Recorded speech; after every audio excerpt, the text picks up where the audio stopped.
Oi, gente, passando para falar sobre mais uma leitura do meu desafio, lendo um livro de cada país do mundo. E dessa vez eu li o livro referente ao país Irã, e eu li a obra Persépolis de Marjane Satrapi, e eu tô muito animada para falar sobre. Eu sei que todos os livros até agora eu falei que foi uma grande surpresa e não sei o que foi a melhor leitura que eu fiz, mas dessa vez eu acho que é sério mesmo, porque vamos começar pelo título do livro. Persépolis significa cidade da Pérsia, ou centro da cidade da Pérsia. Ele tem um grande spoiler, uma grande referência do conteúdo do livro, porque Irã fica onde antigamente era o território cultural da Pérsia, e aí conforme teve a parte imperial e aí teve a parte islâmica, foi mudando ali um pouco da identidade cultural desse povo. E a autora, ela faz o tempo todo referências a essa cultura persa, que todo mundo sabe que foi uma das grandes civilizações do mundo antigo. Ela faz referências a isso, e principalmente o grande objetivo da Marjane fazendo essa história foi, ela sentia, principalmente depois que ela saiu do Irã e aí voltou e aí saiu, ela sentia que as pessoas tinham uma visão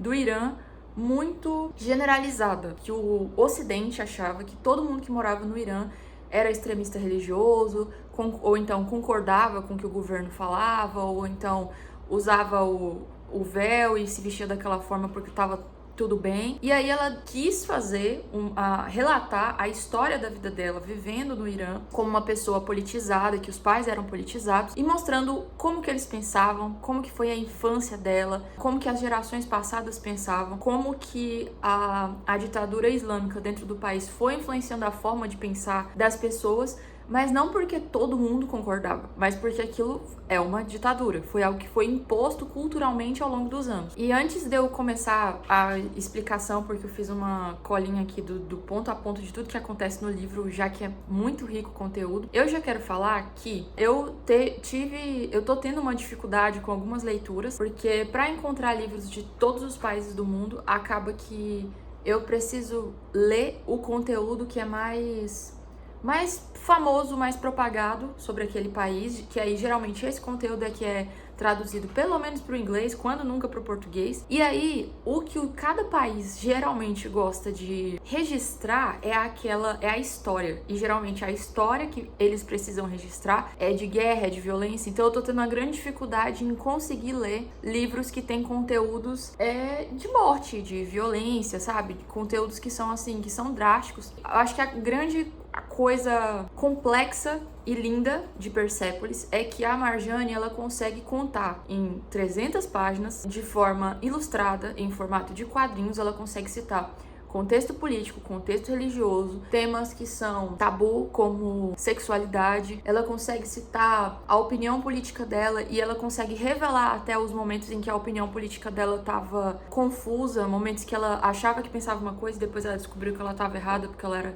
criança demais, ou porque não entendia o contexto ali. Ela relata tudo isso de uma forma tão sensível, confirmou algo que eu busquei fazer em outras leituras, que é encontrar histórias em quadrinhos para procurar, pelo menos, para países que têm contextos de guerra muito específicos. Porque é um tema que, assim, talvez pra você é besteira, mas é porque são 190 países. E aí muitos dos países, vamos supor que eu já setorizei uns 40 e tal, de 40 a 35 são temas de guerra, são temas de violência. Então é muito pesado você ler, é pior ainda você viver. Então eu acho que é relevante eu ler esse conteúdo. Mas a forma como ela fez foi genial, porque ela conseguiu trazer o drama, ela conseguiu trazer a importância de ler sobre aquilo, de falar sobre aquilo, mas ela ainda assim conseguiu salpicar momentos de leveza, de humor, de carinho entre ela e os familiares, inocência, da visão dela de mundo, das paisagens dos países, das inseguranças pessoais dela. E eu achei isso, nossa, genial, genial. A leitura é genial, a autora é genial. Eu quero fazer aqui um resumão, eu fiz uma cola de um resumão sobre o contexto histórico do livro, qual que é a ordem dos acontecimentos da história da Marjane, que é relatado na Marjane, o contexto do país dela. Até os anos 1970,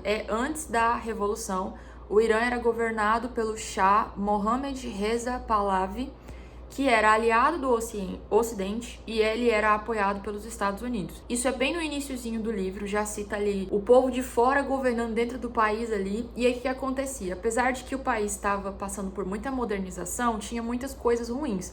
Primeiro que é um outro país ali metido dentro do seu contexto cultural, Segundo, que isso tinha muita desigualdade social, tinha muita censura do povo do próprio Irã para falar mal de quem estava de fora. Tinha perseguição política, tinha uma polícia secreta que fazia tortura com as pessoas. Então, uma grande parte da população do país já não gostava desse regime. Em 1979, aconteceu a chamada Revolução Islâmica, e era basicamente o seguinte: tem esse povo que é de fora e tem o povo que é de dentro do Irã. E aí, a galera que é de dentro do Irã se uniu, vamos falar assim, para ser contra esse regime de fora. E nesse grupo aqui, quem é que fazia parte desse grupo geral? Então tinha a galera que era de esquerda, a galera que era religiosa, a galera que era liberal, os estudantes, porque ninguém queria esse povo de fora aqui mandando aqui dentro. Tô falando assim, talvez tenha um contexto mais sensível, mas é o que é relatado no livro. Aí o que aconteceu? O Shah, não sei o que lá, caiu, e aí quem assumiu o poder de verdade no lugar foi o Ayatollah Khomeini e alguns líderes religiosos islâmicos. E aí o que aconteceu? O Irã deixou de ser uma monarquia, que é meio que o que as pessoas queriam, se tornou uma república islâmica, só que aí começou a ter um peso muito grande da parte religiosa, que, como todos sabem, num só país não tem um consenso da religião que é seguida, e aí que entra que a gente começa a falar da questão da ditadura da religião. Então, com essa nova república islâmica, começou a imposição do véu, separação de gênero, então homens e mulheres não poderiam ficar no mesmo lugar, porque isso é meio que pecado, não sei se é assim que chama na religião deles, mas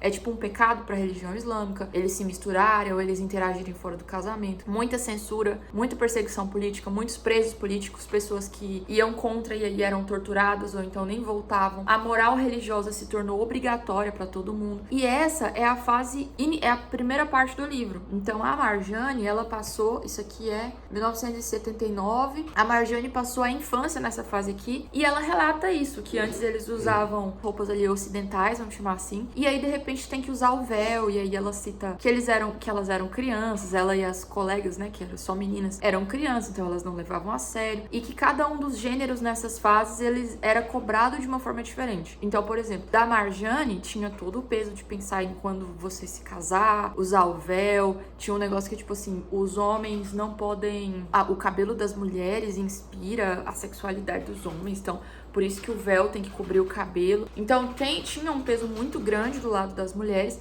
mas também tinha um peso muito grande, porque do lado dos homens, crianças pequenas estavam sendo enviadas pra guerra ali, adolescente e tal. Ela cita casos de ter uma vizinha, a vizinha chega chorando na casa dela, porque o filho recebeu na escola uma chavinha de plástico dourada, dizendo que quando eles forem pra guerra e morressem como mártir, que eles iam ganhar mulheres e riquezas no céu. E a mãe chega em casa desesperada falando: estão comprando meu filho com uma chavinha de plástico e promessas de uma religião. Então isso tudo aconteceu na infância dela. Imagina que é abrupto, você vive de um jeito e de repente toda a sua vida muda. É um choque. Mais tarde acontece uma outra parte, estoura um outro conflito, que é a guerra do Irã e do Iraque. Porque se não bastasse o impacto que teve nessa parte, o Irã, dentro do próprio Irã, o Irã e os extremistas religiosos, ainda começa essa guerra do Irã e do Iraque, que já tinha um problema há bastante tempo, mas pelo que eu entendi, isso aqui é uma coisa específica que estourou, que era liderado na época pelo Saddam Hussein, que é muito famoso. Acho que toda criança dos anos 2000 ouviu falar desse cara, porque ele foi preso ou capturado no início dos anos 2000. E aí essa guerra aqui, ela durou 8 anos, ela matou centenas de milhares de pessoas, ela cita isso aqui. E durante essa época da guerra foi outra fase muito sensível, porque as cidades eram bombardeadas o tempo todo. Ela disse que teve uma casa que foi bombardeada na rua dela,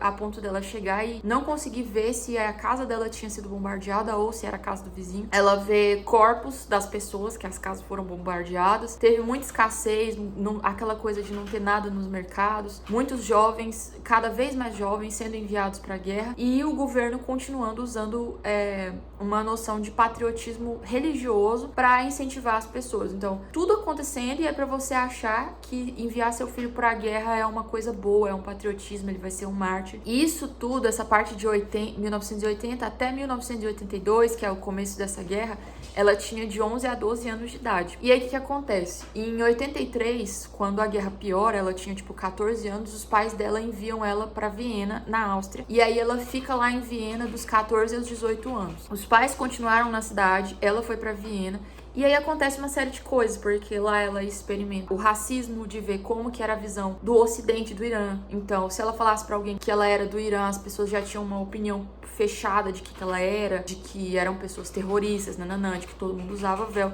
E lá fora ela nem usava o véu, porque quem usa o véu naturalmente é porque segue a religião e ela não, a família dela não era de um contexto religioso. E aí lá ela passa por crise de identidade, ela tem um momento que ela passa por depressão, tem as primeiras experiências dela sobre romance, sexualidade, convive com pessoas de vários países diferentes, então franceses, alemães, e ela relata a solidão também do exílio. Então é ruim ficar no meu país porque ele tá em guerra, mas quando eu saio é ruim porque eu não pertenço a esse lugar, eu não pertenço a lugar nenhum. No fim da adolescência dela, depois desses 18 anos, eu acho, ela volta e aí ela percebe que de repente ela sente que ela não pertence a lugar nenhum, porque o Irã tá em guerra, é uma loucura, é muita religião, nananã. Ela já tem um pensamento mais ocidentalizado ali de fazer as coisas de um jeito diferente, mas ela quer ficar perto dos pais.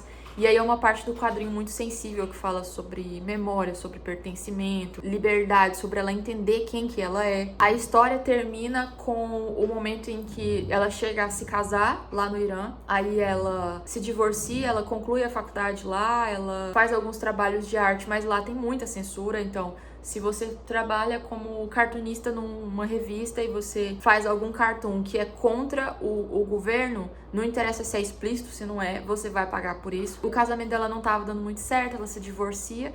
E aí ela decide que o Irã não é mais pra ela e ela vai morar, acho que na França. E aí lá na França ela trabalha também com ilustração e tal. E aí, pelo que eu entendi, alguns anos depois de partir do Irã, é que surge a ideia dela escrever Persépolis. O que acontece com a história? Ela deseja mostrar que nem todo mundo que é do Irã pensa da mesma forma. O Irã continua passando por regras, por uma ditadura islâmica rígida, ainda tem repressão política, ainda tem censura. Os direitos das mulheres ainda são muito minimizados, mesmo que as próprias mulheres lá não concordem, que é o caso da Marjane. Ela tem um estilo de vida que não tem nada a ver com o que aquela moral ali impõe. Ela fala sobre isso abertamente, ainda existem muitas manifestações. Então, assim, tem uma polícia moral. O regime continuou, ela saiu do país e a mensagem que ela tentou deixar através do livro foi isso: nós não somos todos iguais. As pessoas que estão lá estão vivendo um regime. Provavelmente vai demorar gerações para isso acabar, mas cada pessoa lá pensa de uma forma diferente, como em todo o país do mundo.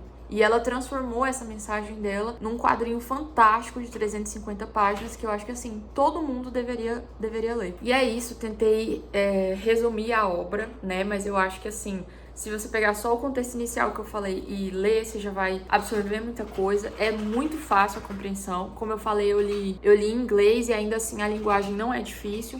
Mesmo abordando temas que são extremamente sensíveis, que são pesados, como guerra, tortura, morte, você vê a história sendo contada do ponto de vista de uma criança que está crescendo nesse contexto, é uma experiência muito sensível, é uma experiência muito profunda, e isso me reforçou o quanto que a arte, ela conecta, né? A arte como pintura, como quadrinho. Eu sou quadrinista, então eu me emocionei lendo a obra por causa disso também. A arte como literatura também, porque ela conecta as pessoas. É uma oportunidade de alguém que eu não fazia a mínima ideia de todo esse contexto, assim, a gente vê o que tem na TV, mas não tem como saber o que é viver, crescer, vivendo essas mudanças. E ela cresceu passando por tudo isso.